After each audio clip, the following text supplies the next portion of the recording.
கிக்கபிலன் சமூக மேம்பாட்டிற்கு கல்வி முக்கிய பங்காற்றுவதாக குடியரசுத் தலைவர் திருமதி திரௌபதி முர்மு கூறியுள்ளார். இந்திய அரசியல் அமைப்பு சட்டம் ஜனநாயகத்தின் ஆன்மாவாக திகழ்கிறது என்று மக்களவைத் தலைவர் திரு ஓம் பிர்லா தெரிவித்துள்ளார். செயற்கை நுண்ணறிவு தொழில்நுட்பத்தை பாதுகாப்புடன் பயன்படுத்துவதற்கான நடவடிக்கைகள் மேற்கொள்ளப்படும் என்று தகவல் ஒலிபரப்புத்துறை அமைச்சர் திரு அஸ்வினி வைஷ்ணவ் கூறியுள்ளார். புதுப்பிக்கத்தக்க எரிசக்தி உற்பத்தியை அதிகரிப்பதற்கான நடவடிக்கைகளுக்கு உயர் முன்னுரிமை அளிக்கப்பட்டு வருவதாக மத்திய அரசு தெரிவித்துள்ளது.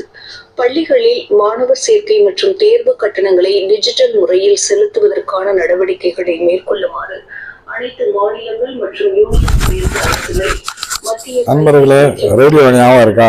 இந்த ரேடியோ தான் நம்ம சின்ன வயசுல பொழுதுபோக்கு யார் வீட்லயாவது தான் இருக்கும். இதை கேட்கறதுக்குன்னே தவம் கிடப்போம். பிடிச்சிருக்கா உங்களுக்கு? நான் இன்னும் கேட்டுக்கிட்டு இருக்கேன். சந்தோஷமா? உங்களோட பழக்கம் என்ன? வாழ்த்துக்கள். இன்றைய ஞாயிற்றுக்கிழமை இனிய நாளாக அமையட்டும்.